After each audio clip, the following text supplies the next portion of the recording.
Hey everybody, it's Jason Blaha here, and I want to share with you guys a little bit of a story, and I want to actually make this a learning lesson for everyone and give them some useful info and show them that someone can make some statements that are very, very true for themselves and are generally good advice. But if you take those statements to the utmost extreme, which some people love to do, they can actually end up taking something that's a very positive message and turn it negative. And so we need to be careful of that stuff and not taking things too literally and have a little bit of common sense. So I saw a pretty amazing transformation. It's getting a lot of publicity. It's actually, I didn't know she was here in Houston, but apparently she is. It's a Houston mother named Kelsey. I'm going to link both one of the news stories and the interview they did with her down below, and I'm going to link her Instagram. So if you guys kind of want to know what's going on with her story, you can investigate that further. Also, if you can't see the detail on the photos I'm putting, you don't have my video set to HD. I'm going to leave it all in HD, so it should go to 1080p. But if you're not seeing detail well, it's your setting for YouTube. You need to adjust that. All right, so let's get to her transformation. The initial transformation, she is 5'7", so that gives us a good idea to work with on scale. In that far left picture, she was 145 pounds. I believe that was shortly after she gave birth to a child. But truth be told, she's not actually really out of shape there. Let's be honest, 145, 5'7", she's actually okay. She's actually reasonably healthy there. I don't think that she's overweight or out of shape. She might not have been exercising much during the pregnancy, but she's certainly not out of shape. No one's going to see her and say, hey, she's fat. She clearly has a little extra mother weight from carrying a child and giving birth and all of that, and that's okay. That's perfectly normal, perfectly acceptable, not a big deal.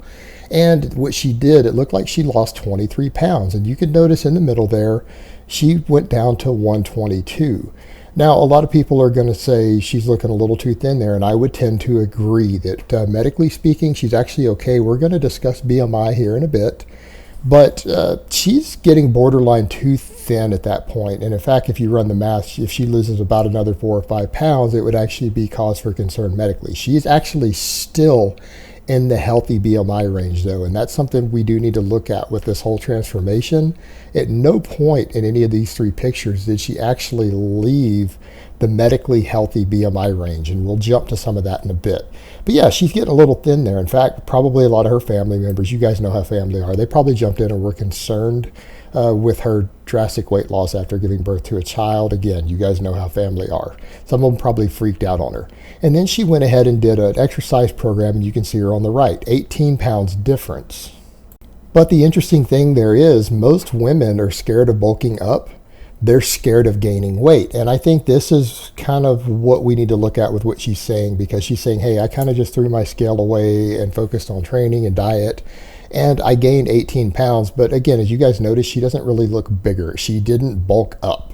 It's not like she got big and bulky. It doesn't look like she's on a bunch of steroids or anything. And usually women who you guys think of, oh man, she's really bulky and masculine, generally that's anabolic drugs that are causing that. It's not because they gained a little muscle.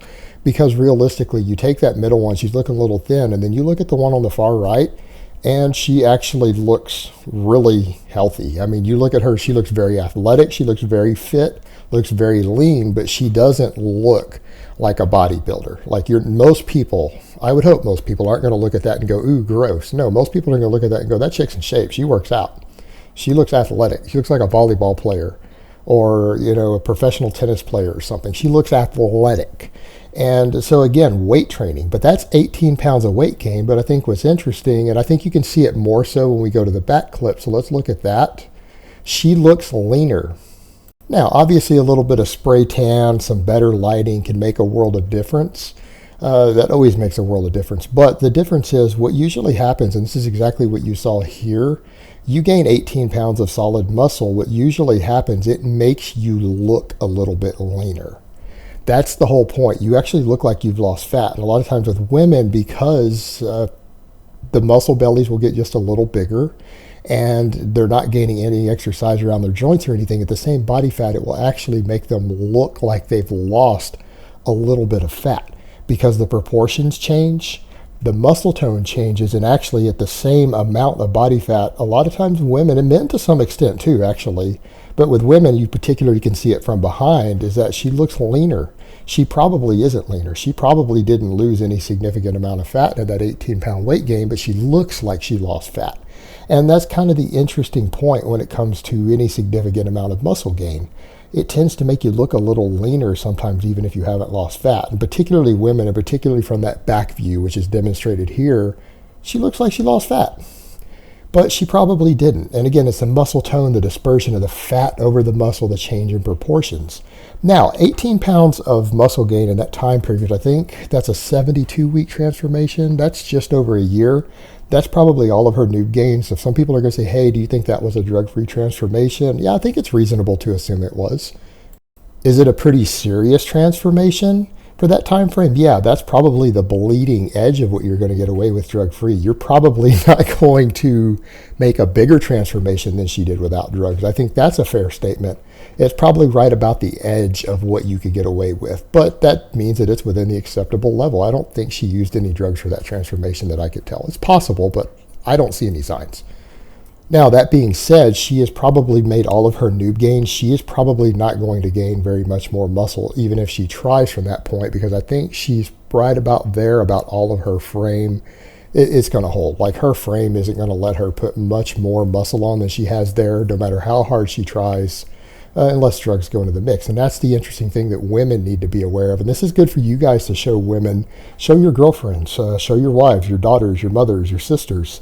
Show them this stuff that, hey, this is what happens when you gain 18 pounds of muscle. She goes from here to here. She doesn't look big and bulky. And that's over a year of work. You've got to bust your ass for well over a year to put on that type of muscle mass. But she ended up being not bulky. And that's about what you can expect to happen on a serious training program that lasts over a year. And you gain 15, 18 pounds of muscle.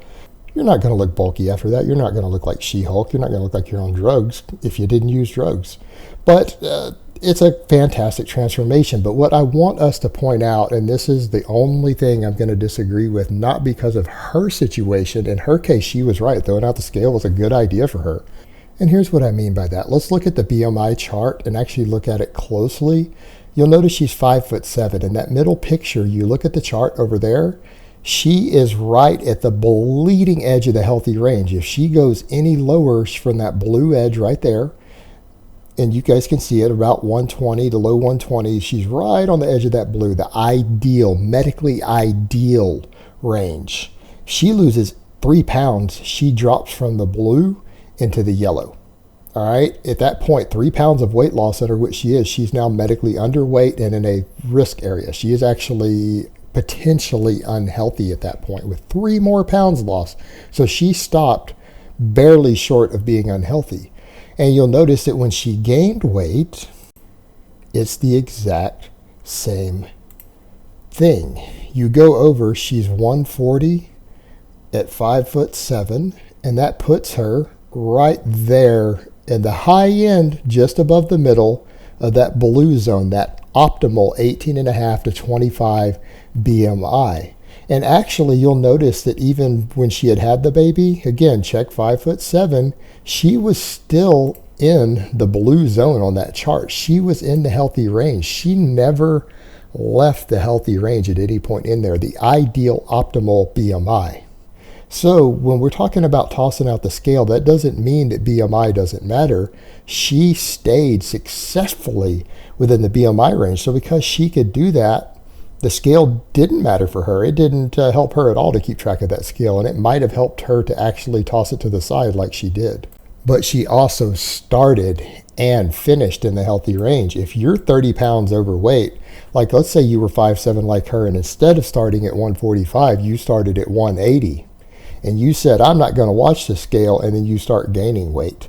Well, if you're already 180 and you're gaining weight, you're probably going from obese to morbidly obese. You're actually going to, if you put on 18 pounds from there, instead of starting at 122 at the very bottom of the scale after she had lost weight from near the top of the healthy range, then you're going to end up being obese. You're going to end up being unhealthy because you didn't pay attention to the scale. If you're well outside of the healthy range on the BMI, the scale does matter and you have to pay attention to it.